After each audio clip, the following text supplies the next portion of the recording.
Hi, and welcome to another conversation with me, Hugo Langton, and I'm delighted to be joined by my friend Jody Brown. Welcome, Jody. How are you? Yeah, good. Yeah, with the exception of the lockdown that we're all struggling with, but really happy to be here, especially having watched your first episode and listening to Gus and the sort of experiences he's had. It's a pleasure to get a chance to do similar. Very kind, thanks, mate. Cheers.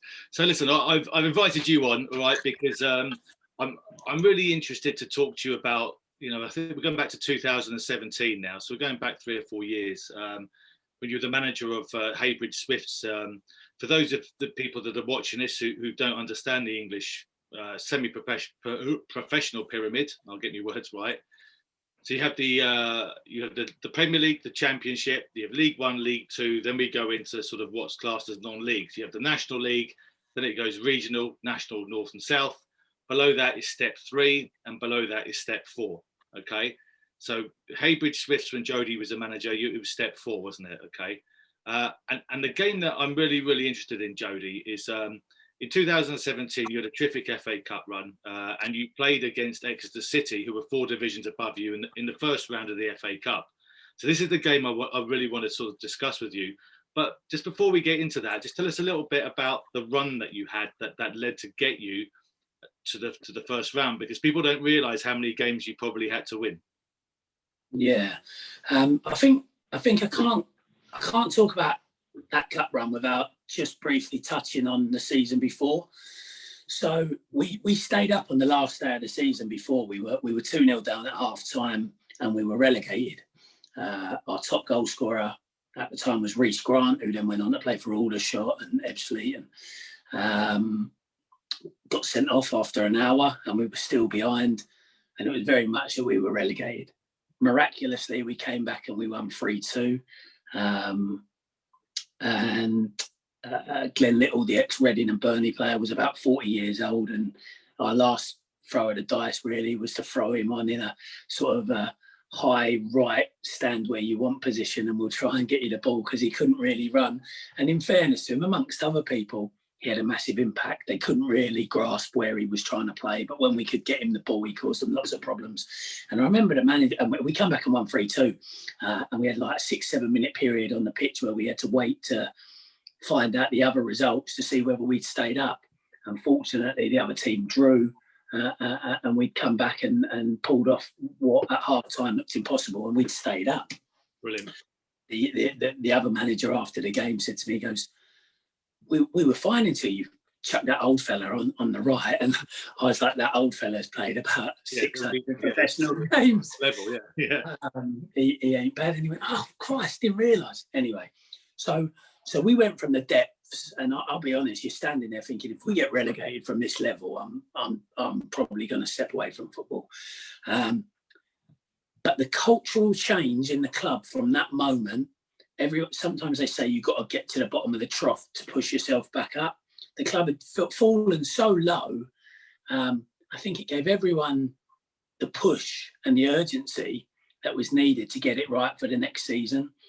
And the momentum from that turnaround and staying up went into pre-season, went into the recruitment, went into the training facilities, the pitch. The dressing rooms got slightly refurbed. Just all these little 1% added up to, as we were approaching the end of pre-season, you knew we had a chance of doing something. You knew we had a good group of people, we had a good atmosphere around the club, and there was a chance that we had a platform to go and do something. So we went into the season, of course, and as you'll know, the FA Cup starts very, very early in that division. I think it's maybe your second or third game of the season. And we played Haverhill Rovers away from home, and Haverhill were in the level below us. And we went there, and they really had the bit between their teeth. It was a aggressive game from the word go, and we were trying to play, perhaps overplay, given the conditions and the pitch and whatnot. And our centre back got caught on the ball, and the forward broke through, and he dragged him down. And after 10 minutes, we were down to 10 men away from home against a team that was well prepared and putting up a really aggressive fight early on. They then scored, and we were 1-0 down with 10 men. And Sam Bantic, who actually went on to score in every round of the competition that we were in, scored a really important equaliser for us. And we took it to a replay, and back at our place, we were 6-0 up at half time. And we ended up winning 7-1, took the front boys off and won comfortably. By this point now, after that replay, we were finding good form in the league. We were winning games very comfortably, and we were just sort of getting into a rhythm, and things we'd worked on throughout pre-season were starting to show promise. The next round was Arsley away.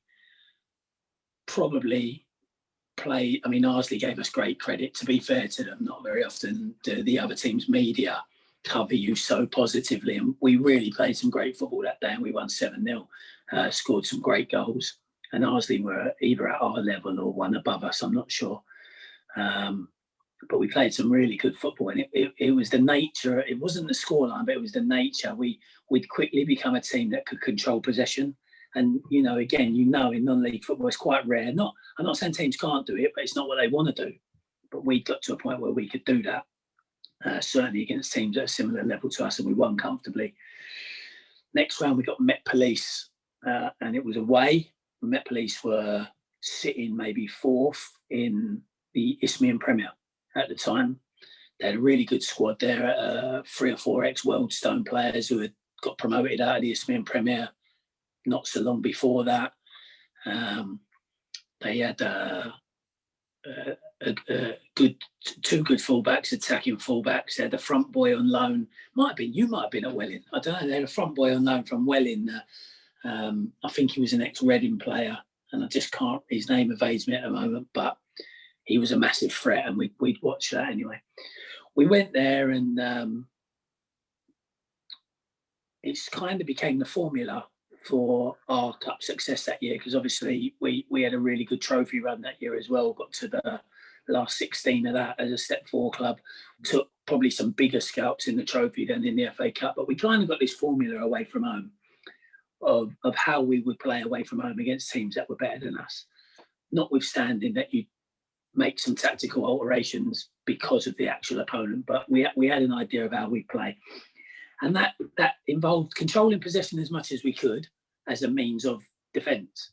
So not being expansive in our possession, but if we could slow the tempo of the game down and keep the ball in the first 2/3 of the pitch, where lots of teams weren't really pressing high at the time, we could kind of control the game. Obviously, we still wanted to score, but we didn't want to leave ourselves vulnerable or go behind early. So there was that. There was trying to nullify the other team's key players. And we kind of looked at setting traps of where we could win the ball back and start counter-attacks. What do you mean by setting traps? Just to... Well, we wouldn't watch as a team because we were part-time. So I wouldn't waste... It's maybe not wasting time, but I didn't feel we had the time or the resources to sit down with the whole squad watching these clips. So I would pretty much do that myself, and then I would recreate the situations on the training field to get my point across. So in terms of setting traps, you might recognise there could be the left back was right-footed, and we felt that if we could encourage play in that direction, that was the point where we would go and press. So we would allow them to have the ball into that area of the pitch, and then that's where we would go and press, and we felt we could exploit them. And it worked. There wasn't one rule; it was different depending on the research we'd done on the team. Yeah. It was a really tough game. They were doing really well at the moment at the time under Jim Cooper. I think they had promotion aspirations. They might have even got in the playoffs that year. And we found it hard. They were bigger and stronger than us. Again, as you know, kind of in non-league football in England, the higher you go, the bigger and stronger people do get. I'm not saying it's all direct. They're just the athleticism of people quickly gets tougher to deal with. So they were bigger and stronger than us, but we hung in the game. And Jack Cooley, and this is one of the really positive things about that team, where the players went on to, what this cup run did for their careers. Jack Corley's now plays centre-half for Wealdstone in the National League.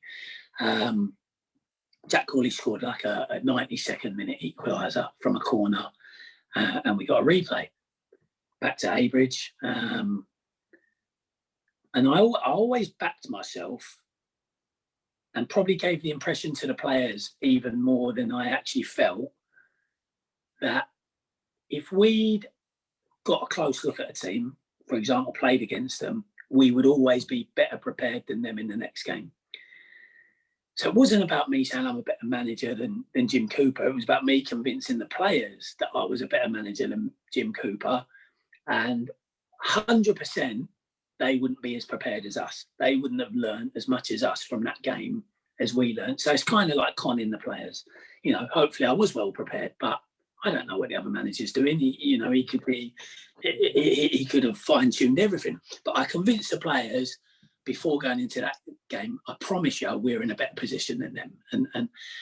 And that particular group, we were growing so quickly with the positive results we were getting in the league. They did believe in it. So we went into that game very confident, and for the large part, we outplayed them. But again, they had some good players, and took us into extra time and penalties. And our goalkeeper, who is worth mentioning, wasn't actually our first choice keeper at the time, but the keeper we had in on loan was Jack Giddins, who's now at Braintree. But he was cup tied from Billericay. He'd already played in the FA Cup for Billericay, or Billericay had put the terms in that he couldn't play in the cup, one or the other.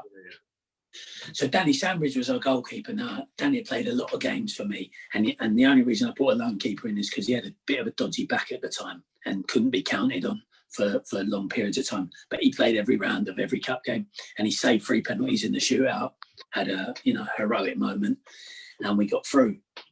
That was probably the toughest game of the run. It was 2 really good games of football. They certainly earned our respect, and hopefully we earned their respect. Next game was Frome Town, who were in the Southern League, I think. Yeah, they're down near Bournemouth, aren't they?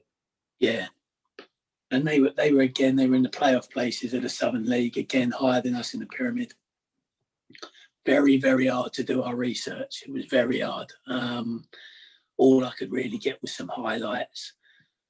Again, the nature of the Isthmian League, you're playing Saturday, Tuesday, so you couldn't get down there yourself to watch a game. You could send someone down, but we didn't really have the resources to get someone to go down, 400-mile round trip. But we couldn't afford to pay someone to do that. So again, it was preparation on highlights, but we got a home draw, which is something we hadn't had throughout the competition. We got a home draw, and we played well on the day. We won 2-0 quite comfortably. Joanne Luque, who again at the end of that season we sold him to Lincoln City in League Two. He was probably the difference in we played well, and as usual we had a lot of possession, but we found them very hard to unlock. They were strong defensively, but Luque scored a wonder goal where he chopped the fullback 2 or 3 times and then bent it in the far corner, and then that opened the game up, and we were very good on the counter attack when the game was open. That suited us as well. So was that something you worked on a lot though? Your counter attack play? Yeah. Yeah, I wouldn't. You spoke quite a bit about that. You were a team that prepared to have the ball and not have it. Yeah. But you had the aspect where you were able to counter attack quickly. Clearly. Yeah, we a lot of things we did in training were scenario based. So obviously we'd prepare, we'd warm up, and we'd do the sort of physiological element of things. Then we might go into some practices, but in the end we'd end up in game related situations in probably 2/3 of a pitch. So yeah, we did work on things like 8v6s, 6v4s, 3v2s, from different areas, different starting points, different transitional moments, and we a big part of the philosophy, whoever we were playing against, was creating 2v1s in wide areas, which obviously is a part of a counter attack. You know, if you can draw the centre half out or get the fullback 1v1, and you make clever movement, clever forward runs, and you're selfless. That was the biggest challenge with the group. Is like, for example, Luque in that 2v1 would still want to beat the defender, and drumming into him that he didn't need to beat the defender, that if he played a good forward pass that led for the runner to run in behind and break that last line, we would get in all the time. And eventually, if we kept doing it, teams would have to track that run, and then Luque would get the opportunity to drive inside and do what he was very good at, which was coming in off the left and scoring with his right foot. And he ended up getting 35 goals that year from left wing. But yeah, so we did work on it a lot. And as the game opened up, we scored a goal like that. Luque in a 2v1 out wide, cut it across the box, and Sam Bantic come in on the back post and scored, and we went through. And to be honest, I think we caught them a little bit unaware. I think they travelled up from down where they are, and I don't think they really prepared for what we were. And again, they were very, very complimentary of us, and you know, that was nice. But you kind of got the impression that it was all a surprise to them. Next game was probably, it was the fourth round qualifier now. Let's just be clear here, right? Whilst you've had some replays, you've played one, two. This is your fifth cup game. This is before we get to the first round. For those who don't understand, the EFL teams, they join in the first round, so we're still one round before that. Yeah. Already, Jody's teams had to play 5 rounds. Yeah, so this is the fifth game. Yeah, and obviously 2 replays as well. So you've played 7 matches. Yeah. And so the fourth qualifier, which is a big event in itself. I know. I've been in the fourth qualifier a few times before, some with success, some without success. And you it's a tricky one. Like with the draw, what do you want? Because it's when the big National League teams come into it. And you know, again, as you know, the National League's full of some very big clubs now. So you do get caught in that. Do we want a game where we're really confident that we can win? Or do we want Hartlepool, Chesterfield, Leyton Orient at the time, Wrexham? Do we want one of those big clubs and test ourselves? Because we could fall short against anyone and not get that first round date anyway. So do you want the big fixture, or do you want to continue this cup run? I obviously, as a manager, want to continue the cup run.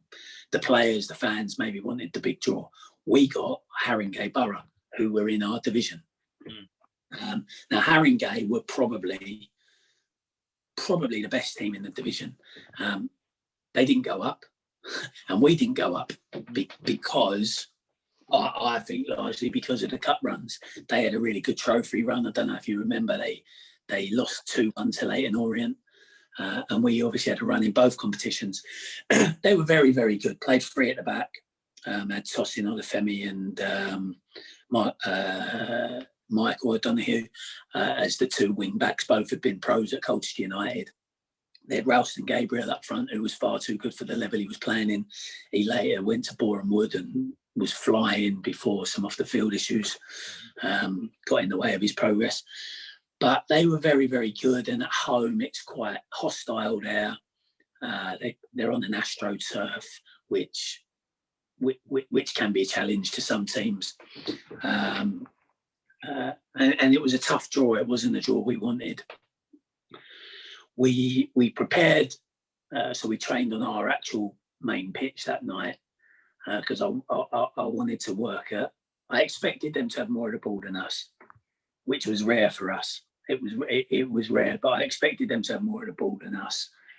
I felt that we had to work very hard to nullify Ralston Gabriel. He was very, very dangerous if there was any space in behind or down the sides. But I felt that both their wing backs were possibly, they're very good. I admired both their wing backs, but I felt they were better going forward than they were going back the other way. And I felt that we could counter-attack down the sides of their back three. Again, if we broke fast from deep areas, we could create those 2v1s, but against centre-backs rather than against wing-backs, because we'd catch them high up the pitch. But it was important that we could occupy their back three. We had a centre-forward called Luke Callender. You bound to have come up against him at some point. Big, strong back-to-goal player. And he was very good at being our platform to occupy centre-halves, to create those 1v1s and 2v1s in wide areas for our wide players. But two, to play into on the counter-attack.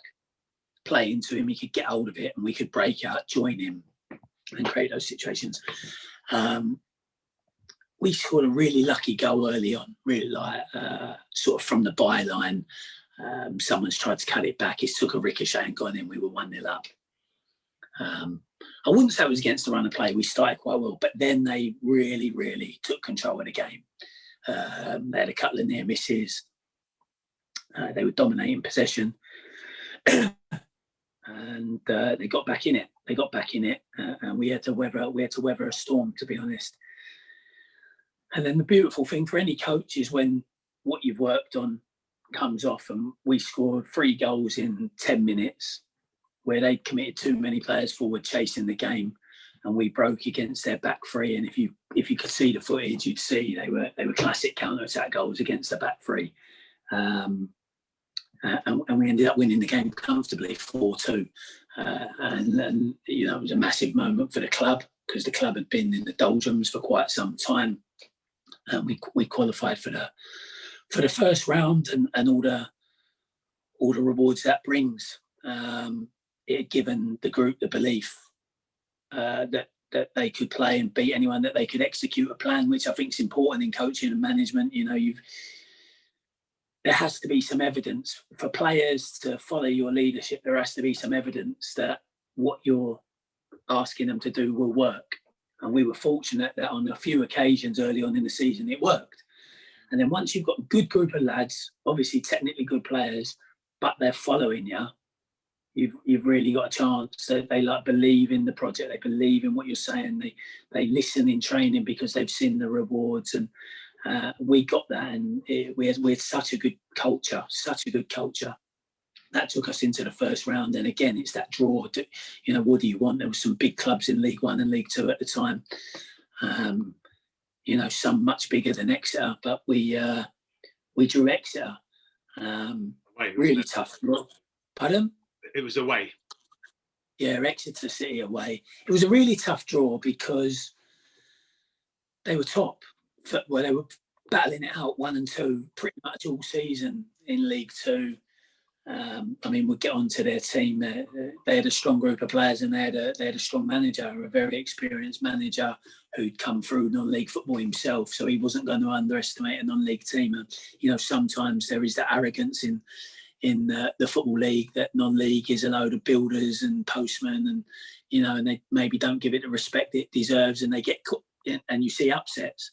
That's right. But this guy had managed in non-league football, and he knew there's good footballers in non-league football, and he gave the game a lot of respect. And you could see he prepared. You could see that he'd watched us, and you know, that was nice in itself. At that point, we were 20 games into the season, so we're playing the first round, and we've already played 20 games, and we hadn't lost a game. We hadn't lost a game in any competition. And ironically, or maybe not ironically, probably predictably, we lost the game before that cup game in the league to Sudbury. We lost 3-2 away. And I've seen it happen. I've seen it happen in my time in non-league football, because the eyes were on the prize. Too many people were focusing on that first round. Not just the players, everyone around the club. It's difficult. Yeah, I understand. Yeah, that's one of the hardest things, isn't it? When you've got a really big game coming up, is to keep your players thinking on the current task rather than the next week's task? The thing that you get at the level we were in at the time, even the opposition are thinking about your cup run. So you turn up at the game and all they want to talk to you about is the cup run and Exeter coming up next week and all that. And it's no excuses, but it's a great lesson for a coach of how to manage that situation. So, you know, we didn't manage it on that one occasion. So we went into the game, 21 games, played 1 defeat. So we were a team who was confident anyway, because winning breeds that confidence, albeit there was maybe 105 places, 104, 105 places between us in the pyramid.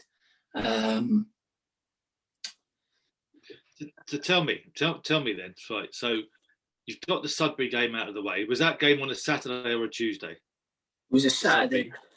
Okay, yeah. So then you've got the whole week. Right? Yeah. So let's just be clear here as well that that's not a whole week of training. That's a Tuesday night and a Thursday night of training. So you have 2 sessions to prepare your team to play away at Exeter City.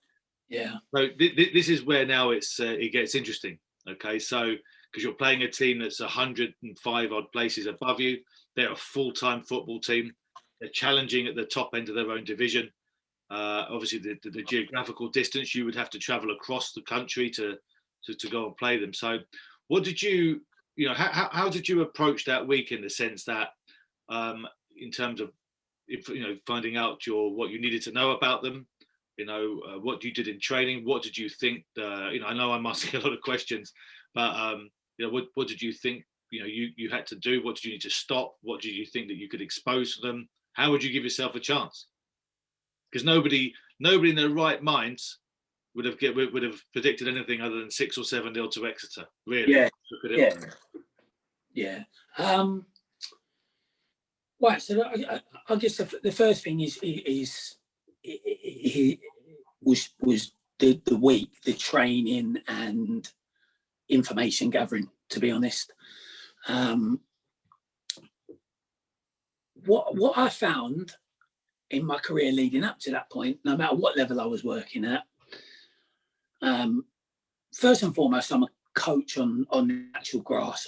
That's what I like doing. But over the years, I've begun to understand or tried to understand the psychological element of it more and more and more. Now, when there's such a gulf between the 2 teams, you've really got to work hard at getting your players to believe that it's even worth turning up. Obviously they want a day out, but I don't want it to be a day out. I want it to be a competitive football match. I don't mind losing. I know that we're likely to lose. You have to realise that we're likely to lose, but it's very important to me as a manager and a coach that we give a good account of ourselves. And to do that, the players have got to believe that they can actually win their battles. They can be successful within that game. And the only way you can do that is by devaluing the opponent, really.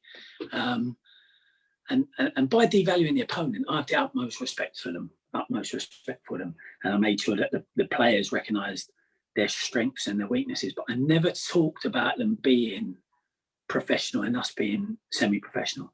I never talked about there being a huge gulf in class. I talked about Jaden Stockley, who later that year went to Preston for £1.5 million in the Championship. I talked about Jaden Stockley in the same way I talked about centre forwards in our league. Not that he wasn't better than them, but I talked about his strengths and weaknesses and what to expect from him in the same way. I wasn't like, well, you haven't got a hope in hell of stopping Jaden Stockley. I didn't speak like that. I watched lots of footage. Again, we didn't have time to waste, because you've made the point, 2 nights of training. And the 2 nights of training, you've got to fit everything into that. You've got to debrief the previous game and recover from that. You've then got to do your general maintenance work that you would do in training anyway. You can't just do 2 tactical sessions where there's no hard work in it, because then the players aren't going to be physically right for the game. So you've still got to make sure that things are done at a good intensity, and it's not just all Exeter. But at the same time, you've got to be clever with your coaching and try and create scenarios and an environment similar to what you're going to come up against. So that's what I did on the Tuesday. I'd done lots of research, watched them. I spoke to Danny Cowley, who was at Lincoln at the time in League 2 and had already played Exeter. got his take on Exeter, even though I'd already watched it. I spoke to Nicky Shorey, who was first team coach at Stevenage in League Two, got his take on Exeter, and I'd watched the footage myself.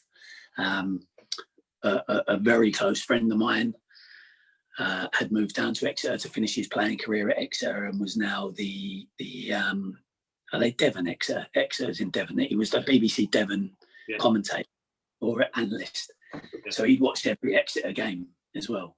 So I called him, got his take on Exeter, and because he played under Tisdale, I got his take on Paul Tisdale as well, and what I could expect, and etc. etc. So I'd say I was quite detailed in my preparation, but like I touched on earlier, I couldn't just sit down for an hour going through all that on a board and on a TV screen with the players. I didn't have time to do that. So I had to decide what I felt was important. And then that's where your like storytelling comes into it. You create a mindset within a player. So they looked to play Exeter. They weren't a direct team, but they were 4-4-2. So they could go long into Ruben Reid and Jayden Stockley. But if you allowed them, they wanted to play through Lloyd James, who was like a quarterback. He was a number 6, stroke number 4. I'd known him from Colchester United. I was in the academy staff at Colchester United when he was playing for Colchester in the Championship. And he liked to come in, get it in between the two centre-backs and look to switch play from that position. And he was a very good player, certainly a good player for League Two. So I decided that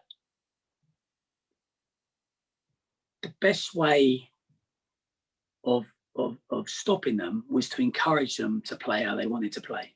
So rather than stopping them play how they want to play, I wanted to make their play really predictable and encourage them to play how they wanted to play, which was throw it out to the centre-back who had split. The fullbacks were relatively high. And then if possible, they'd do a little rotation in midfield with Hiram Boateng and Lloyd James, but ideally they'd get Lloyd James on the ball. So I wanted to let them do that up to that point. So what we did was we worked on going very tight to the fullbacks. So when the goalkeeper's in possession, or when they had a set play in their own third of the pitch, or if we got them facing their own goal, we'd let the centre-backs have it. We go very tight with our wide players to their fullbacks to discourage the ball from going to the fullbacks at all. We were 4-2-3-1. We had the front, we had the two had to work very hard to, if you know Jayden Stockley and Ruben Reid, they're typical like number 9s. They can back in and receive the ball back to goal. So we wanted to screen that. We didn't want the centre halves to miss out the press and drop it into them. So we dropped off the two and they would screen those front two. And then we had a really creative little player, Harrison Chatting, who was really an out-and-out 10, not great out of possession, but it was something we'd worked hard with him on. So we wanted him to drop off and not engage Lloyd James at all until they played it into him, basically. But we spoke about triggers on that as well. Like, if you had good possession, don't go. We'll stay low. We'll stop the ball into the front two. We'll stay tight to the fullbacks and we'll defend from that deep position. But I made the players believe, or I tried to make the players believe, that League Two footballers are no better than non-league footballers. This doesn't mean I believe this, but I tried to make them believe that they'll. But I don't want to disrespect League Two footballers because I don't. I know. I don't think that anybody watching this would think that you are, but you're managing your players' brains. They're thinking. Yeah. Like you say, you want them to think that they have a chance, and they're not playing Barcelona. You know. Yeah. So my thing was, look, if he does get on the ball, he isn't going to just open us up if we've got good shape. He's not good enough to do that. He'll try and play through the lines. We'll intercept, and where we've attracted their fullbacks high, right up against our wingers, we can play our normal style and go and counter. However, the more and more possession he has, the lazier he'll get with it. And this is what I convinced him of. If he's got time, like all footballers, the more time, the more choices, the more mistakes they make. When things don't come instinctively, unless they're the elite players, they do tend to make mistakes when they've got too many choices or too much time. So it was kind of like let's let them do what they like doing, and we'll lull them into a false sense of security. And then on these triggers, like for example, it sounds like a minor detail, but we really spoke about watching if he checked his shoulder when he was going in to receive. And we worked on it in training. And it's not a minor, that's a major. And if we felt he hadn't checked his shoulder or he'd had a loose touch, that would be our trigger to go. And then we would go aggressively. And just on that one point, let me tell you, and again, he's a quality player, Lloyd James, but we must have taken the ball off of him 10 times in an hour. Now, that's in a dangerous area of the pitch to lose the ball. So that was, he shouldn't, that's not good from his point of view. But we planned to do it. He got booked because he was getting in tussles. He was getting frustrated that the way we were around him and ratting around him. And he got subbed off. He got subbed off. So for us, we'd identified him as a massive strength, but we'd seen him out the game. So, and bear in mind, it's still 0-0. It's still 0-0. So we'd silenced the crowd. We'd gone in at half time 0-0. We'd come out. He gets subbed off. He gets booked. You could give yourselves a pat on the back. As a football team, you 105 places. They'd not really had a great deal of chances. What I will say is a tough thing to manage is players playing in front of cameras that hadn't played in front of cameras, proper cameras. I don't mean your in-house. Yeah, you're talking about the nation's looking at you. Yeah, and the camera's following you up and down the touchline when you're taking a throw in, when you're coming out the tunnel, it's in your face, going along you and I would say the boys froze for the first 5 or 6 minutes of the game. And actually, Exeter could have beaten us in those first 5 or 6 minutes. We didn't get tight to people. We looked rushed in possession. Jody, is this something that that you hadn't thought of, and maybe it's something you learnt from it for the next time that you find yourself in a situation, or did you talk about it? I'm curious because sometimes if you speak about it, then the players might become very conscious of it. Yeah, they're going to become conscious either way. But if they're not. Well, I spoke about it on the Thursday night. The game was actually played on the Sunday. We got changed to be on the TV for the midday kickoff on the Sunday. I spoke about it on the Thursday because I'd been in the first round before, and I remember playing at Oxford when we were at Redbridge, and I remember that our performance levels dropped so much on that game with the coverage that it got, and we nicked a draw and beat them in the replay. It was unbelievable, to be honest, how badly we played in front of the cameras. So I was aware of that. And like you say, it's very hard. How much of a point do you make of it? You don't want it to become like the elephant in the room. Yeah, of course. But you have to address it. So I tried to address it. And like I say, first 5 minutes, we definitely froze. But then our skipper, Lewis Stark, went into a big 50-50 with Boateng, who was kind of their midfield enforcer. And it was like everyone went, oh, hold on, we're all right here. Like there was a bit of a crowd around it. Poor old Lewis, because Boateng's a physical specimen, a good player. Lewis Stark, our skipper, got up and limped away from the tackle, but didn't want to show it. Yeah. But it lifted the whole team. Then we grew into the game. Part of our philosophy was always, like I touched on at the start, no matter who we were playing, if they weren't aggressive in the press, then keep the ball. Keep the ball. And Exeter, a weakness, in my opinion, of theirs was they were passive in the press. Jayden Stockley and Ruben Reid didn't really set off any kind of press. So we actually kept the ball quite well. I don't know the 100% stats, but I think we had possession over 40%. Now, to go away from home against a team 105 places above you, who enjoy having the ball, and bearing in mind we were letting their back two centre-halves have it, to get 40% was pretty good. So we took the sting out of them by keeping the ball in our own third and the middle third where they didn't press us. When they did press us, the tempo gets high for Isthmian Division 1 players. And sometimes we made unforced errors or they were forced, but you know what I mean. Yeah, I know. But we got more and more comfortable as the game went on because you were acclimatised to it. to come in at half time at 0-0 was brilliant, to be honest. Was a tremendous achievement, and not just 0-0, to have had the ball, to have had a few chances, and playing our own brand of football. Our chances came from our fullbacks getting in their penalty area on the 2v1s in wide areas. That's where the chances came from, and we missed a couple of golden opportunities that you just wish had fallen to our goal scorers, but they fell to fullbacks. But coming in 0-0, great position. Now this is where it kind of gets interesting and question marks over my management and the lessons I would learn. I made an observation that we'd got our matchups wrong on the set plays. Now, I can make an excuse for that if I want. We ran out of time to do set plays because obviously with training, we had a hired facility to train on. Yeah, and we done our set plays in like 10 minutes, attacking and defending set plays. But I felt, at the time, no, we'll be all right with that because I'll go over it again on match day. And we were quite a good team, and, you know, we had good decision makers, and I thought we'd be all right. But anyway, watching the game, it was evident that our skipper, Lewis Stark, was marking Jayden Stockley. But most of Jayden Stockley's runs were near post runs. So it wasn't so much competing in the air with him. It was more just not getting beaten to the near post. We had the screener in front of the near post, so anything flat we could deal with.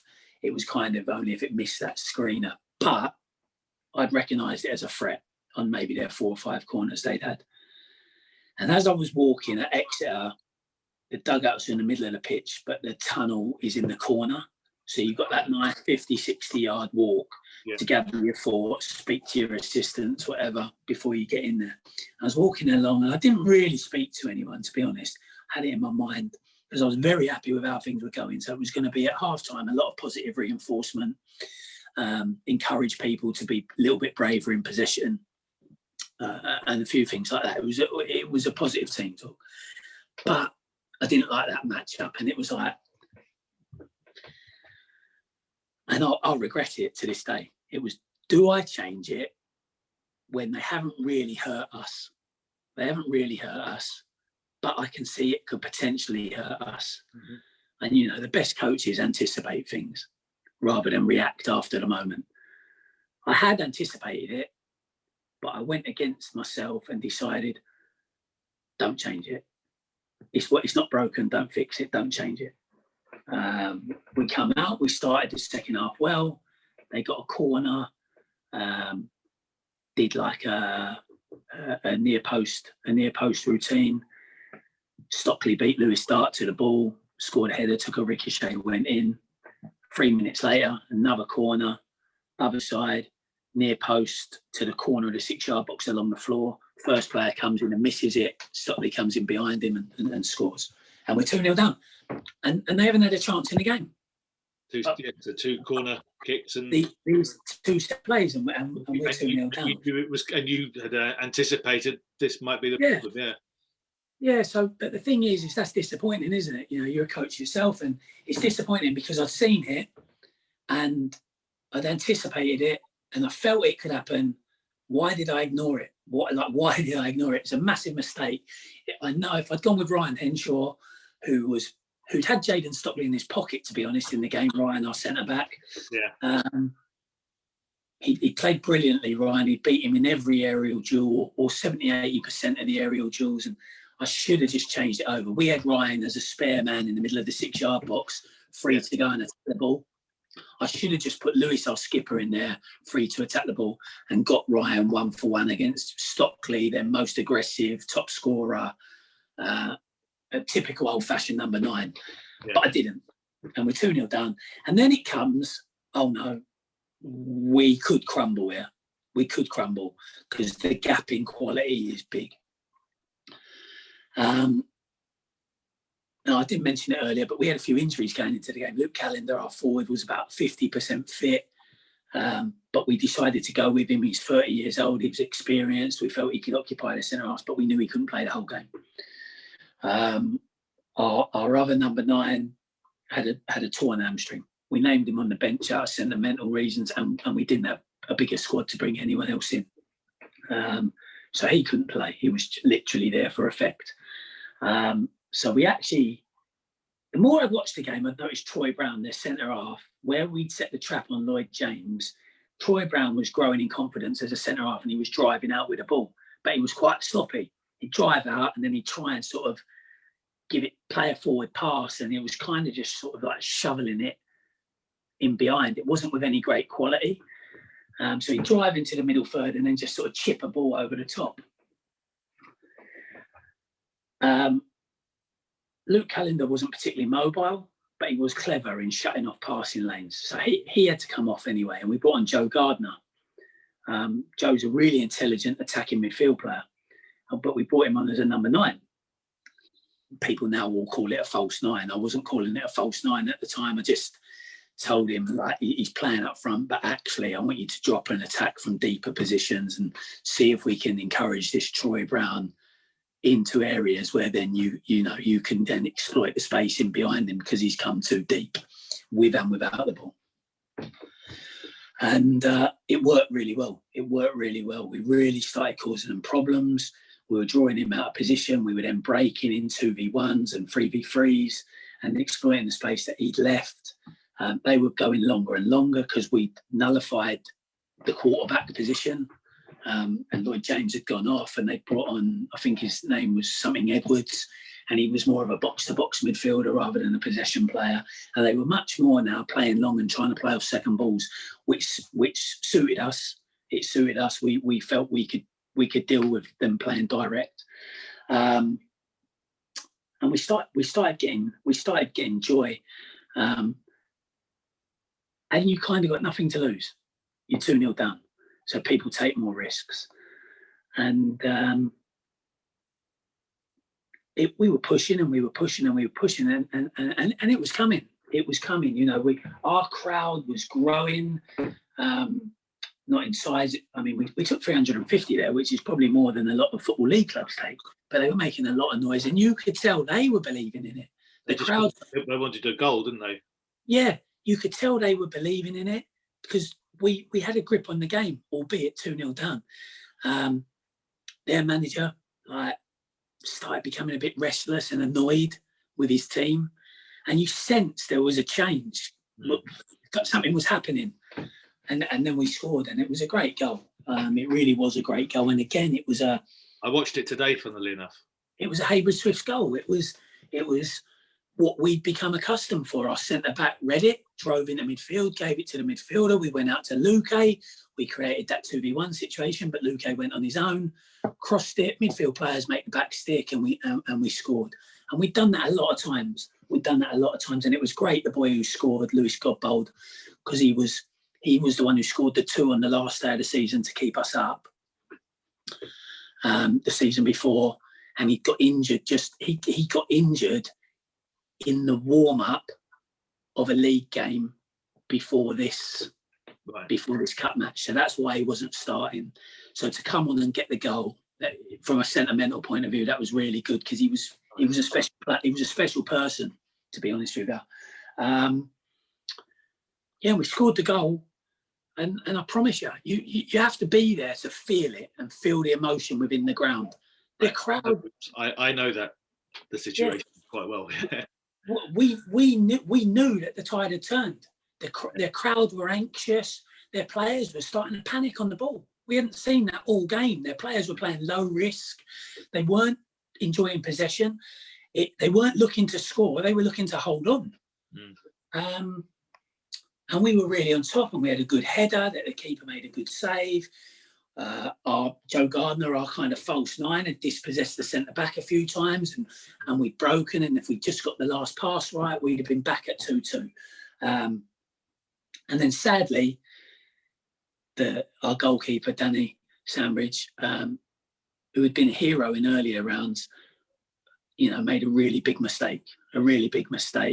In the 86th, 87th minute, McAlinden had come on for him, and he got down the side, but Ryan Henshaw was just showed him outside. Our centre half just showed him outside, took him to the byline, no danger, and he's just sort of scuffed the ball back across with his left foot, no power, nothing. And, you know, Danny's devastated. I had to console him after. He was in tears. The boy was crossing it really, and it hit the inside of Danny's foot, the inside of his other foot, and trickled over the line. And he tried to claw it out and didn't quite get it. And he was devastated because you sensed, again, like I say, the emotion in the stadium. You sensed the sigh of relief. They knew that they were in the game. And they just got out of jail with a freak mistake that Danny doesn't make. He's a good goalkeeper. It's a freak mistake, and it was a goal out of absolutely nothing. And the tie was over. It then went into, you know, the last few minutes, and we lost the game. And the great thing was we'd given a really good account of ourselves, but we hadn't gone there and played damage limitation football. And at no point, even at 2-0 down, did we go into damage limitation. We continued to stick with our principles. We continued to do what we knew we were good at. We continued to enjoy having the ball when we could.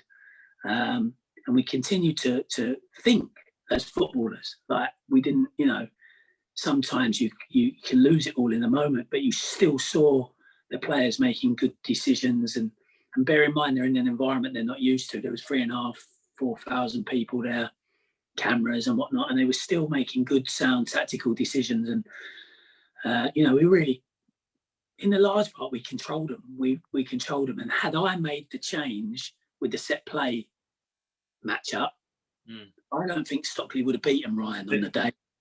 You know what, I will say, you know, and I hope the people watching this appreciate your honesty and your ability to reflect back on that time and go and be comfortable to sit here and go, do you know what, I made a mistake, but it's okay for people to make a mistake, just acknowledge, you know, it's okay to acknowledge it. And you know, and I don't see that very often, you know, when I talk to people or you watch similar things to what we're doing now. And so, you know, I hope people admired your honesty in terms that you felt that you made a mistake here, you know.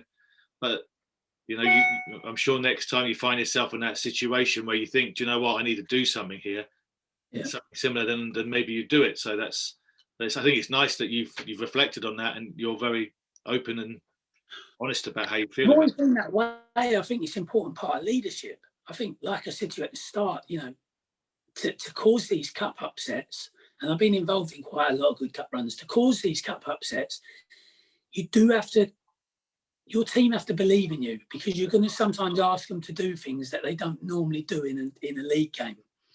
And they have to believe in you. And I don't think people are going to believe in a leader that's never wrong. You know, I think to show that humility, and I said it straight after the game. We had a really emotional huddle on the pitch in front of our crowd. I'd invited players down who had played important parts in our staying up the season before, and players that were injured and whatnot. And there was maybe 25 of us there, staff and players, and we were in a huddle and we spoke about how our families in the crowd right in front of us would be feeling and how proud they'd be.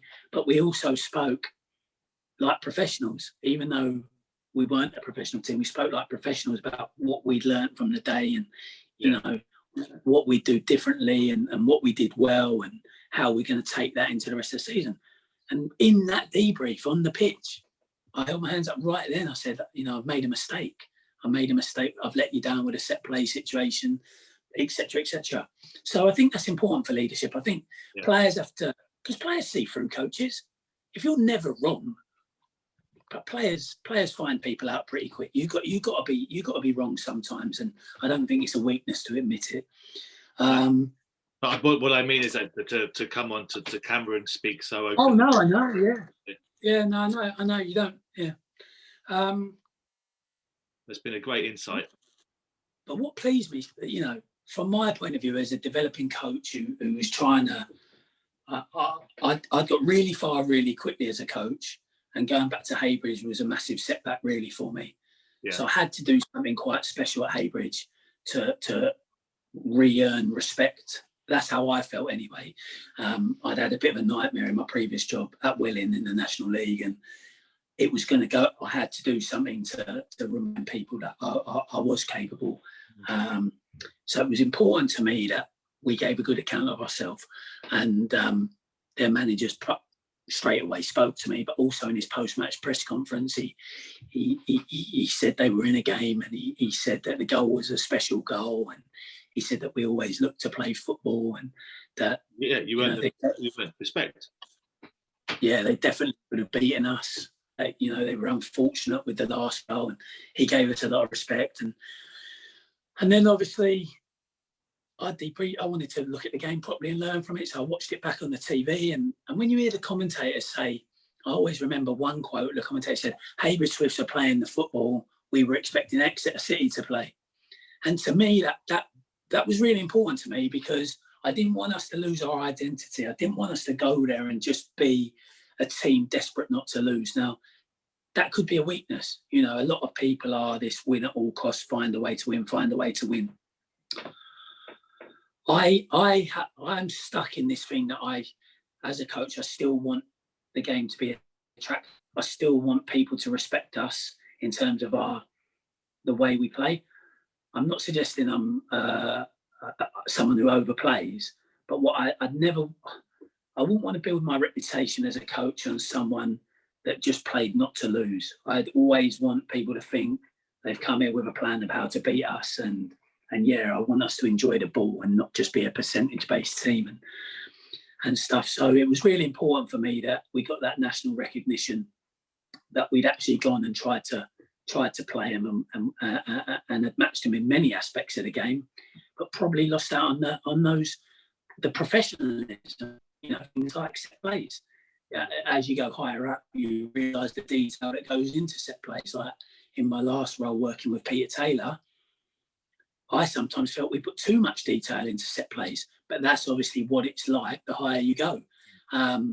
Really stringent preparation on your set plays, and I won't make that mistake again. I'll always make sure we're prepared on our set plays, and I'll never undervalue their importance. And I learned that from various games, that one being one of the most significant, and then obviously from experiences working with other people.